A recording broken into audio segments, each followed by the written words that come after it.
Hello, everyone. Welcome once again to the Two Gargoyles Comics Podcast. With me are fantastic contributors and gargoyles themselves, Kyle Burrows, Mike Rieger, and our American correspondent, Jeremy Thew. Say hi, guys. Hi, guys.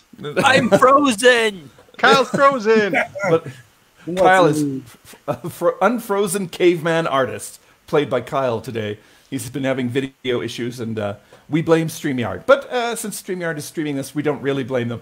Sorry, guys. We're not paying them. We can blame them. We saw that's the right. branch we're sitting on.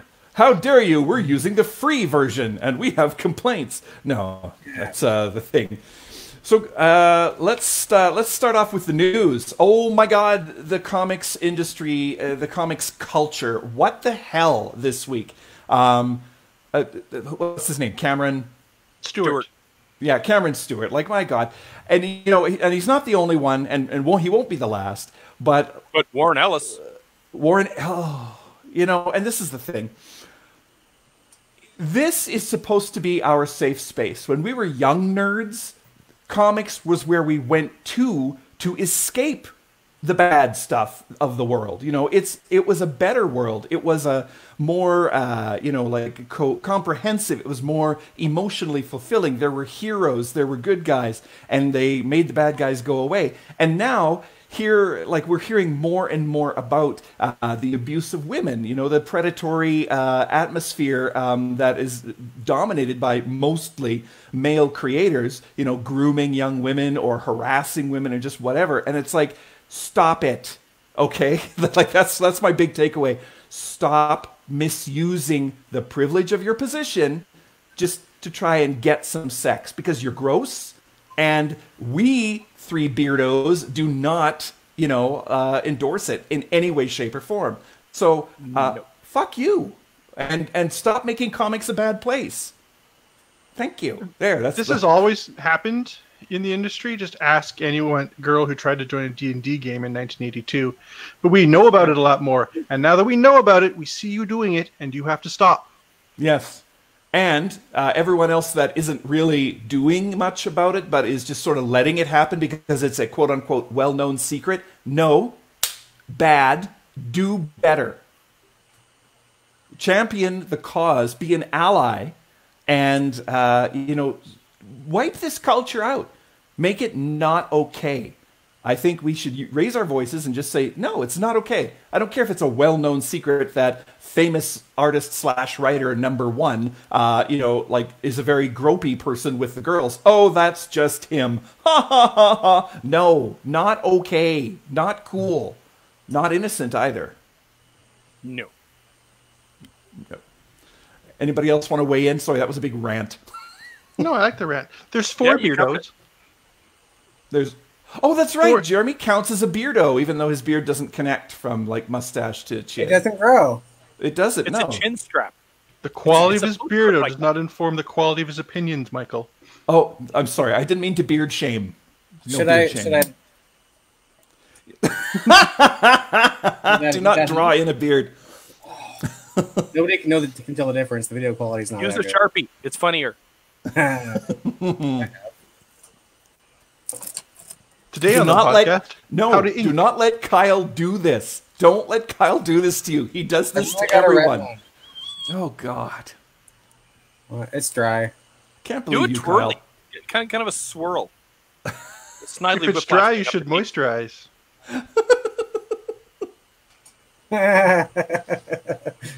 What else is in the news, Michael? Well, going more local, on the local scene tonight, Two Gargoyles Comics has sent some of its comics down to studiocomics.ca. They have a storefront. They are a printer, but they are also a store. And I noticed that some of our esteemed colleagues, like Oric the Great White North and Aurora Man, are on the shelves down there. They have a great indie section. And so as soon as the comics get there, I presume, Two Gargoyles will be joining that Kitchener, Ontario store. And so we'll be expanding our repertoire, I guess would be the way to put it. Cool. And we'll be expanding into Kelowna as soon as I get there and can go to the store with Mike, because he won't go alone. That's true, I won't. We have comments, Michael. Yeah. Oh, we have comments. Thank you. Oh, I'm on the wrong window. Oh my God! Look at all this. Bless you, my son. Yeah. What about us beardless? Somebody get this man an eyebrow pencil. No, you don't have. I think Michael died. Oh, It's not just me. yes. This time. He's pulled the plug, everyone. Wow. Oh, and his mouth is open. All right. Yeah, that's... I How barely unusual. recognize him this way. Jeff Terrell says, I dropped in at the wrong part of this discussion. Lol. John Okay, everyone's Crowdis. sending your comments of which cord Michael pulled out accidentally. I'm going to guess power. The one he's pointing at right now. Okay, all right. Yeah. That'd be microphone Whoa, cord, I guess. stream freeze.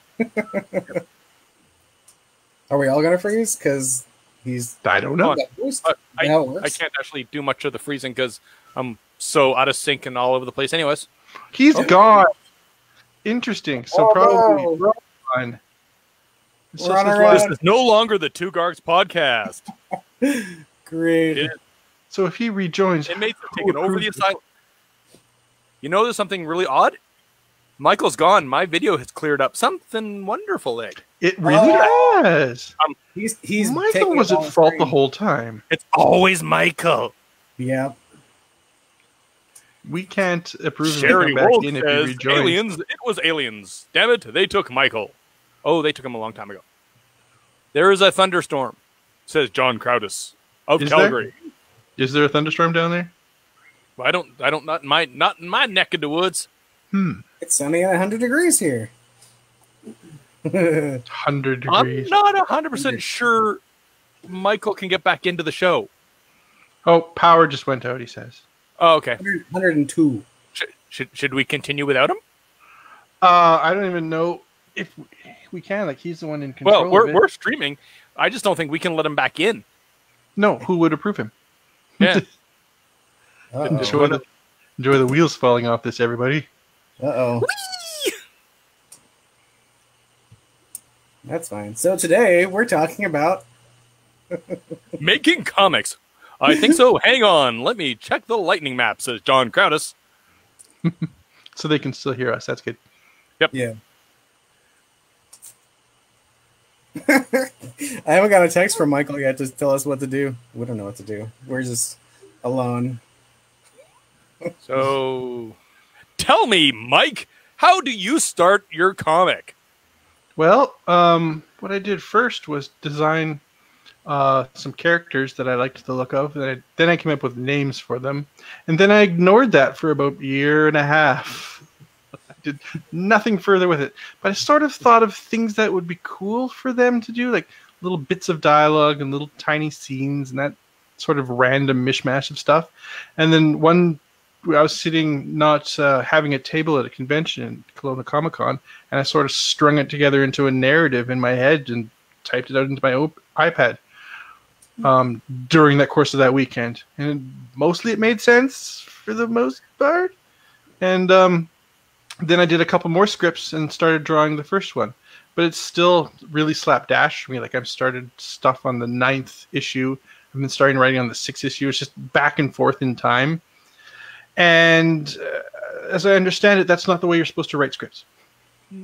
Well, It's not the way Michael writes scripts. I've seen him writing start scripts is at the all beginning works for- and going to the end. Yeah. And I can't do that at all. well, I think writing scripts is forever. Michael! Hey, look, we have a Michael back. Oh, well, thanks for We're joining totally the show. vamping while you were This is the show gone. now. Jeremy showed a nipple. Look, Michael's back. I've frozen again. Yes. Also, we've discovered that you're the reason Kyle freezes. Oh, okay. Yeah. All right. I was It's me. completely unfrozen while you were away. Yeah, you sounded great. Oh, so it's completely my fault. Now there's Yep. thunder and lightning, and I will probably be electrocuted by these headphones. But yes, I just did have a power brownout, and that, of course, made everything, including my internet router, recycle. So apologies to everybody, but I'm glad you guys continued the show. Yeah. Once we you realized look that we were still continuing the show. You look like a YouTube video from 1995. Mike did explain his starting in comics and said it was Oh. nothing like yours. Yeah. Now You're tell right. us, Michael, how do you start writing a comic? It starts with an idea, and that's, I think, true for absolutely everybody. You have an idea, wouldn't it be great? I want this to be a comic, right? I mean, that if you're not starting from that, then what are you doing making a comic? Like, like have the idea. Get your idea down on paper or on your phone or on your whatever. It doesn't count unless you have your idea, unless you're writing it down. Because otherwise, you're just talking. And that's not making a comic, that's talking about making a comic. They are not the same thing.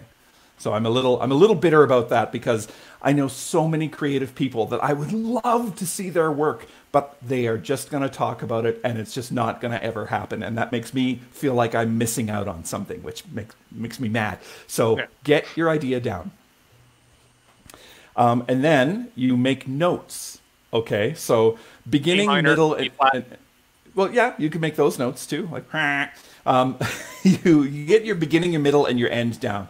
You have to know where it will end before you start writing. You don't necessarily have to know how you're going to get there. See, I write, unlike Mike, I write linearly. I tend to write from the beginning to the middle to the end, but I usually know what the end is before I get there. But the middle bit is very flexible. It can change, right? I know where I'm going to start. I know where I'm going to finish. How I get there is why I make notes to myself. Do you ever find yourself changing your mind about what the end is as you go? Like something you originally planned doesn't really work out and you come up with a better idea? Because I do. Yeah. And that's the thing. Like sometimes your characters themselves will tell you, I'm not doing that. Like, no, that doesn't make sense for me. Because you get to know your characters better in the context in which you're writing them. Sometimes they tell you to burn things, but you don't listen to those parts. That's what the doctor told me. That's what the doctor said, you guys. And I trust the doctor. I actually have started hearing my characters' voices. I thought he was crazy for the longest time. I am not kidding. I thought you were nuts. And then I'm like, well, actually, I do kind of hear their voices now. One does not have anything to do with the other. Just both can be true. Both can be true. Mike used to say to me that a character to him was just some lines on paper. They didn't have personalities. And I remember being so shocked by that because I'm like, then how do you draw them? How do they have expressions on their faces if you don't feel what they are? And so that was a very interesting, different way to look at it for me too, because apparently you can draw something without being personally attached to it. Oh, yeah. I don't know how, but I can't draw. For decades, when I was only an artist, I draw a blue guy. Look, it's a blue guy with some weird pants. I don't know what his middle name is. I know what his weird pants look like, but that is all. And only when I started writing did that change. Interesting. So writing is a voice. It's a voice you have, and it's the voice you're using to tell your story. Now, the medium is writing, of course. The medium is the paper comic or the web comic or whatever. But that is your voice. People say to me, like, how do I write dialogue? And I always say, how do you talk? When you're talking to someone, how do you speak? Start there. That's what you know. You know how you talk. Start with that. And then every so often, little bits of like TV shows, books you've read, movies will pop in little lines. Go, oh, this character should say this line. That's kind of cool. And then suddenly this character begins to take on a life of their own. And yeah, so I started imagining how they... Sorry, go ahead. No, go. I started imagining how they would react to random situations. Nothing involved in the script. What they would do if they saw a bug. What would they do if they saw a car accident. That's when it gave me sort of a feeling of who they were as a person. And then I started hearing their voices. Yeah. And then I started to be concerned about myself. But yeah, like... Can't actually talk, contact a doctor. What Mike is talking about there is the fleshing it out part, right?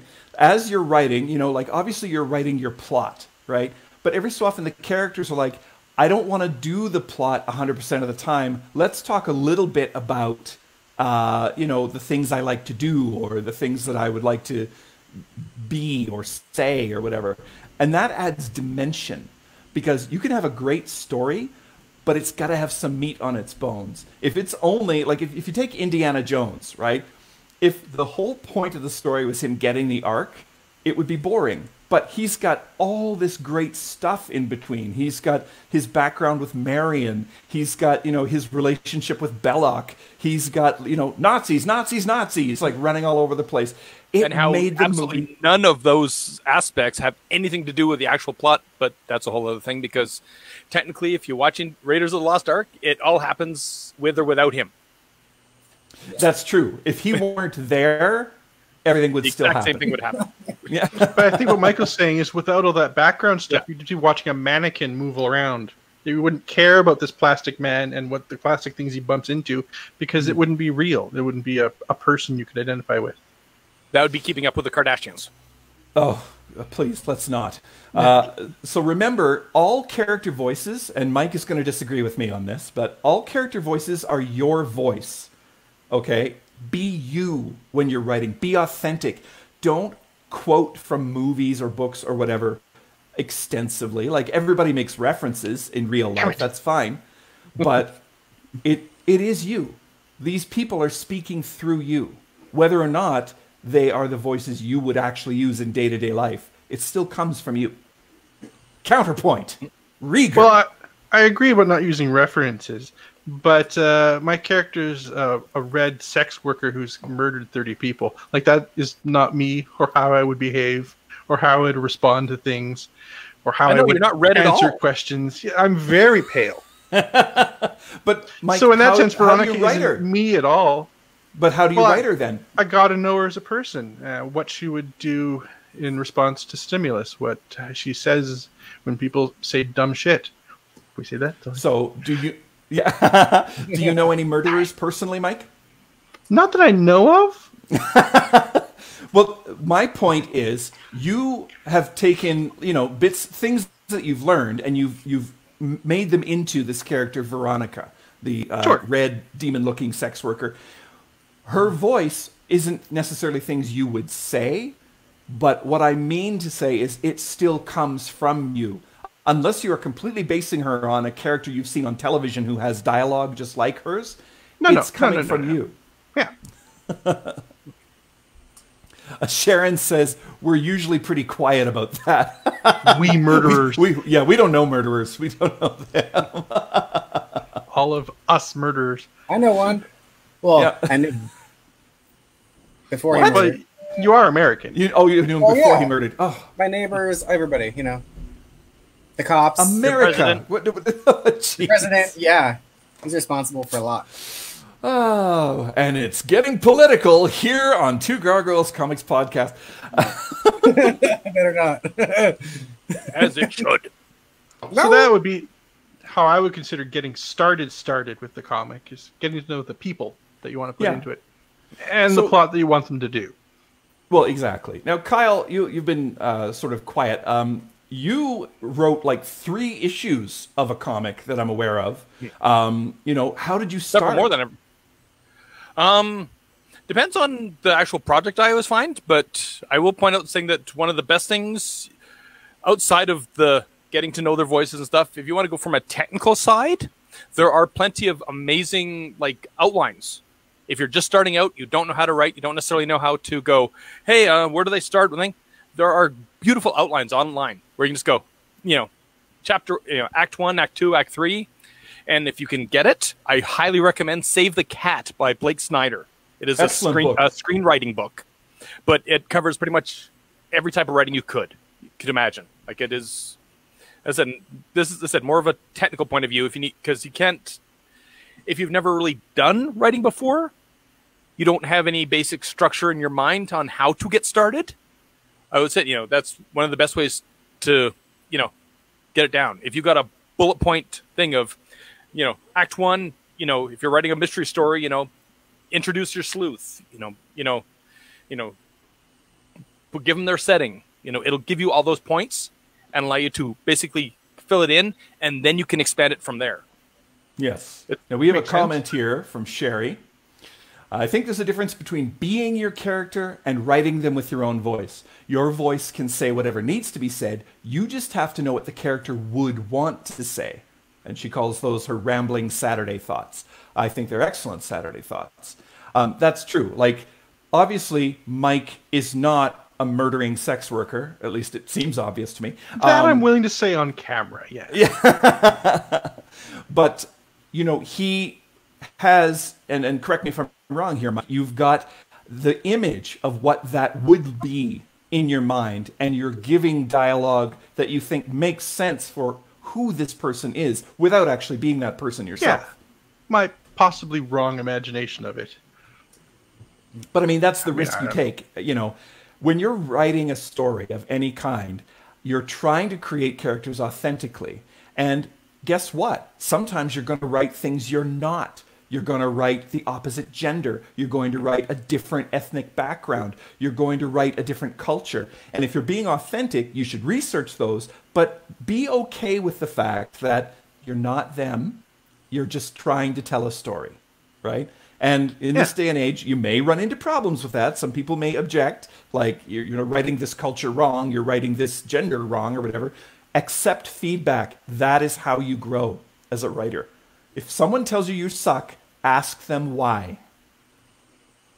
Don't necessarily believe them. It might just be their opinion, but definitely take in that information. Yeah. Find out what their deal is. Like, I often tell people, you cannot insult me. You can't hurt my feelings. I want to hear the good, the bad, and the ugly about anything I've created that you have read. Like, if you've got bad feedback for me, if you've got critique, give it. I want to have it. I'm a little afraid of that since we've never had my comic an actual show yet. And it's 100% composed of characters who are not white bearded guys. I could be doing it totally wrong, and we'll hear about it the next time we're at a convention with it. Well, possibly. What we've noticed, like, I think all of us can agree with this, as soon as you hit a certain level of fame, that's when the haters start to show up. They start to make fun of your work. They start to call down your work, you know, and usually they'll just snipe from the comments section or whatever. But that's how you know you're doing well, in my mind. If you're good enough that people can start trashing you, then you're on the right track. That's what I think. Reactionary. So about how long should this take? What I've written down here is it takes as long as it takes. But if you're serious, you must spend some time on your project every day. And that includes just thinking about it. You don't have to produce every day, but you can think about it. You know, you're in the project, be in it, be with it until it's done. But don't just be in the planning stages for 10 years either. No. Because then it becomes just aspirational. Like, this is the comic I want to do someday. You got to actually move to the next stage at some point. Yeah, you got to commit. When you're ready, but do try to get ready. Yeah. And corollary to that thought, you'll never be ready. It's never going to be the right time. It's not going to be. You'll always be frightened and alone. And you should feel a little bit that way. You should be a little scared of putting it out there because that's how you're going to do your best, most honest work. If you're just a teeny bit scared. But like I said back a few minutes ago, get it down. Get your idea down. Because that makes it more real. Just talking about it, doesn't count. Doesn't count. Also, if you have a habit of forgetting things. Who are you? Like everyone. What? I think both Kyle and Jeremy are frozen. No, well, I'm not Jeremy's frozen. Not. Jeremy's just stroking his beard. I'm frozen. It's my fault. Should I log off? Should I log off? Yes. No. Yes. No. Just do it. Get away. Go shave your beard, hippie. So, because I'm the writer that doesn't draw, okay, I have a note here. Remember, someone's going to have to draw this. If it isn't you, be respectful of what the artist will have to draw. Can I just say, don't have multiple crowd scenes and complicated visuals. Be gentle to your artist. Be nice. Justin has a comment here. The first time you do anything, it's gonna suck. But we learn by sucking and the correcting mistakes and getting better. And amen to that, right? Commit to the fact that you will suck. Be okay with it. Just absorb it. And then move forward, right? Try to suck less the next time. Yes. When Mike and I started Diaper Man in 1996, right? Oh, it sucked. I can't even had look a at great it. time. We had a great time doing it, sucks a little bit. but now looking back at our 1996 idea of comics, it's cringeworthy. Oh, I It's like, try oh not to. God, why? But the art Why is is- still top notch. Why is the font in 36 point? What were we doing? But the point is, that was our learning comic. We learned things, right? Oh, John Crowder says, no multicolored capes with woven-in inlay designs? Yeah. Not if you're drawing that for 24 pages. No, sir, Do not by design God. a character that you don't want to draw every 10 minutes for the rest of your life. Simplify that down.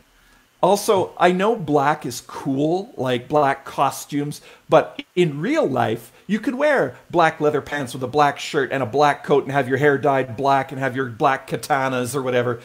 Please don't do that in a comic. It's black on black on black on black. It's visually muddy, and it's also visually like this guy looks like a floating shadow. Like, But don't how know what will it I looks like. tell people he's a badass otherwise? Yeah, I'm exactly. confused right now. Yeah. Maybe draw him doing badass stuff. An ultimate he's- soldier can't be But he's killed. grimdark. He must be all black all the time. Otherwise, it's not grimdark. Yeah, please don't do it. Yeah. It's a good not name to for a see- character, isn't it? There's got to be a Grimdark? character named Grimdark. I'm sure it's taken. Woo! Oh, that was Next Lord week, I Pinker's announced my Tom. new comic series, Grimdarky. Kyle. So thumbnail it out yourself, writers. Try this as an exercise. Thumbnail the comic yourself with stick figures if you have to, and give yourself the visual clues as to how your comic will work. You have a vision in your head. Otherwise, you wouldn't be writing a comic, you'd be writing a novel, right? You have a vision on what you want to see on the page. Sketch it out. Go, does this make sense? Do I have room for all my words in here? Is this possible? Right? And if you can show that to an artist, this is what I was thinking, that might be helpful to them. Or they might say, oh, my sweet summer child. No, no, dear, no. That's not how we do layouts, my poor dear. Yeah, Bless yeah. your heart. I guess that depends on the artist, whether they want to do their own panel layouts or they're happy to do yours. I think you've worked with artists that go either way. Yeah, I On often panel ask- layouts. Specifically, no room for interpretation. Yeah, I often ask, what do you need? How do you prefer? What do you like? And given the responses, like some of them have never been asked this before. They have been treated like art Weep robots. openly. Yeah. So when we are just starting out our art relationship, I will give a lot more instruction and direction until we develop that language that partners have, where it's like, you know what I mean when I say, you know, hide the Twinkie, like whatever. But if you're starting out as a writer and you have no idea how to block out a page, don't do it. Let the artist do it. It doesn't Yeah, have to be your that's their job if you're job. not comfortable with it. Yeah. Don't let that be the roadblock that stops you. In fact, if you find a roadblock that stops you at any point, just do a different thing. Yes. I find didn't who write can comics for decades because I thought I had to write them the way you write them at the start going to the finish, and it kept me out of it for 20 years. Yeah. And Just that couldn't is- do it that way. That is the saddest thing for me to hear because I love Mike's work, right? But getting intimidated by the work probably means that you're doing it wrong for you. And you might be thinking, but I have to do it this way. I have to do it this way. No, sir. No, ma'am. You don't. You do it the way that works for you. All we're trying to do with this podcast is give you some insight, some tips, and hopefully a lot of encouragement. You know, because there's no one right way to do things. There's only suggestions. Everyone's brain works a different way. Sure Michael's does. and mine are completely opposite most of the time. But Yes. it works out, you know. It's cool. But be thorough, okay, in your concept. Be complete. The person drawing your book doesn't know your vision, okay? You have to communicate it. You have to give reference for the important things. If the whole point to your character is the twin swords they have like strapped to their back, describe them. Talk to the artist. Say, this is the most important thing to me, right? So most of the time, the artist can ignore you and just draw whatever they want. Yeah, and I mean, sometimes that's actually just the best thing, right? I don't think I've ever actually had to say to Kyle, for example, who is the artist in question. I don't think I've ever said, no, Kyle, no, that doesn't work. You know, like, because I trust Kyle. We have developed the language. We do have a vision. And so I write my script, and Kyle either follows it or doesn't, but he makes it work, is the point. So Sherry has a question here. You talked about if one is a writer that doesn't draw, but I'm curious if an artist that doesn't write ever creates a character and pitches it to a writer to create the story. Jeremy! Yes, I did many times, and so does Jeremy. Half the Diaper Man villains are things that I drew, and they have a name, and then I said, Michael, here you go. Yeah, and I was like, yay! That's true. And Jeremy, you created Milk as a character years and years and years ago. Yeah. And you tried writing a book with her, and it didn't quite work out in a linear fashion. Right. Don't do it linearly, Jeremy. Don't listen to him. You don't have to. No, what I mean is the comic itself, the single issue comic, jumped all over the place to the point where we're like, what's happening? We don't know what's happening. Yeah. There's like 5 action scenes, and there's like no talking in between. If there is talking, there's yelling. So it just doesn't make any sense. That's when getting a beta reader comes in. Yeah, exactly. And this is the other thing too. Feedback during the creative process, you guys. I mean, don't solicit feedback for each and every step of the way. But once you have, like, say, maybe you've got 5 pages together, start involving people, get them proofreading. And, I'm going to speak for Mike and I on this. There's nothing that drives us crazier than misspellings or grammatical errors in the day and age of a freaking spell checker and Grammarly. I am in this picture, and it upsets me. Well, Kyle, you ask, though. You send me pages as you do them. I'm saying when I'm at a show and I pick up a book and I go, that's the wrong your. Yeah. I don't want to read this anymore because clearly you don't care about it enough to look up what spelling of your it is. You don't care, what do I care? Yes. Yeah. Proofing your work is part of the creative process, and I would go so far as to suggest it shouldn't be you.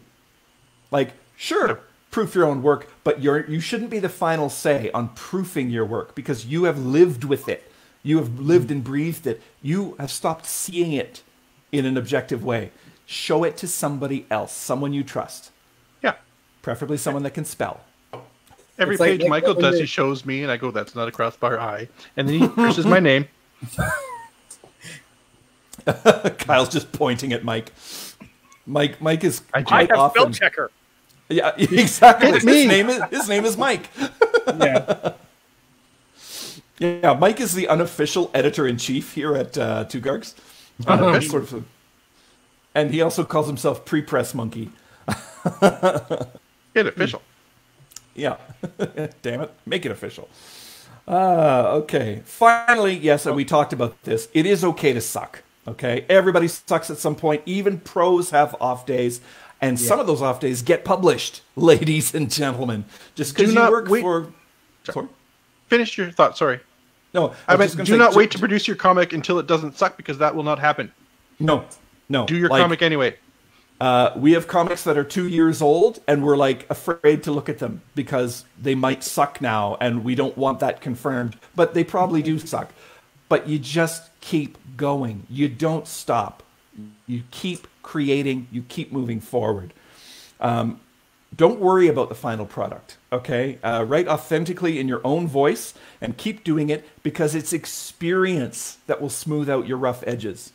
That's how you learn. You learn by doing. Yes, we did Diaper Man. It sucked, and it got better and better because we used it as a learning tool. So it's wildly inconsistent, but hilarious when you look at it now, going, these guys had no idea what they're doing. And it's still one of the table's top-selling books, so... It is. Yeah, we put in me to look at it doesn't mean... We put in the DVD commentary from the artist and the writer. We commented on our own work, and I think that actually really helps sell it because it's humorous. I have a recommendation for a book. Kyle was talking about Save the Cat, which is an amazing script writing book. I always recommend Words for Pictures by Brian Bendis.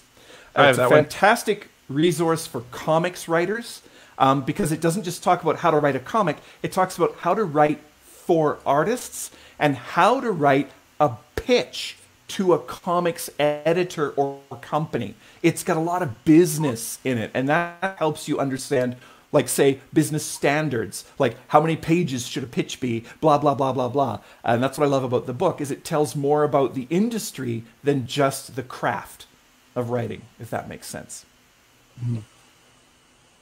Although that's probably not what we're going to need to get started.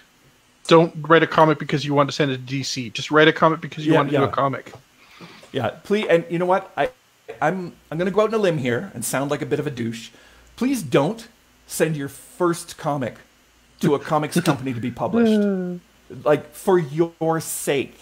Because sometimes they'll look at it, go, oh my God, see your name, and then never look at anything you've done again. And I've heard this like from actual comics pros, and they say, good Lord, get some issues under your belt before you send stuff into a comics company. No, your goal for your first comic should be to finish your first comic. Not even to make a good first comic, just to finish one. That's it. Yeah, I see comments, Kyle. I see them. Sherry is still angry at Kyle.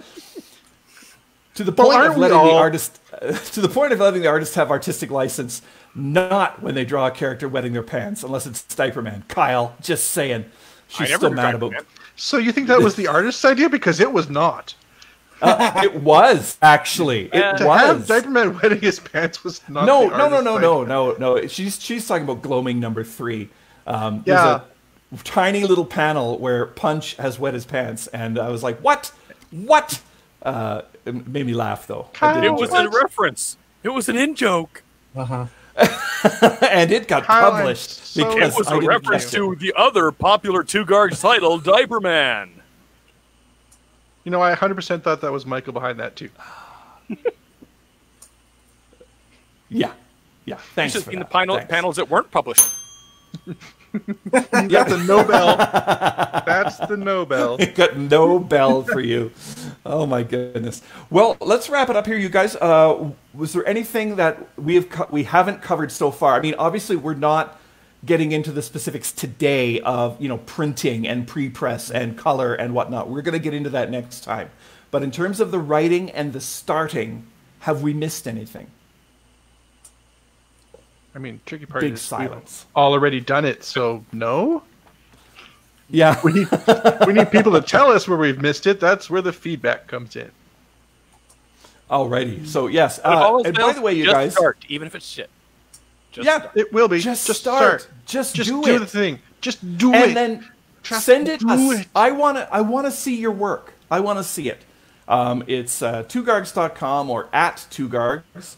Let me find my little banners here. What's my email address? Hang on. Well, here it is. Boop. There we go. We can go to Two Gargoyles Comics, which is @twogargs on Twitter and Instagram, or the website twogargs.com, and you'll find all the other talky bits there. We promise not to steal your ideas unless they're very good. That's right. And then, of course, we go to Mike Rieger, MikeRieger.ca. Check him out. That's me! Yes. Kyle is Jeremy Thew @officialjethew or jeremythew.com. I don't know what. Yeah, that's right. Jeremy's pointing to the wrong way. And Kyle Burrows @KyoHazard on Twitter and Instagram. KyoHazard. I really can't figure which way to point there. Yeah. Spatial dynamics are different. Video. Yeah. Okay. This has been the Two Gargs live stream podcast. Your hosts have been me, Michael McAdam, Kyle Burrows, Mike Rieger, and our favorite American correspondent, Jeremy Thew. If you want to help us succeed, here's what you can do. If you're watching this on Facebook, hey, give us some thumbs up. If you're watching this on YouTube, hit that like button and subscribe down below. And if you're listening in on iTunes, please give us a 5-star review. Have a great weekend, everybody. Thanks for listening and watching. Cue the music.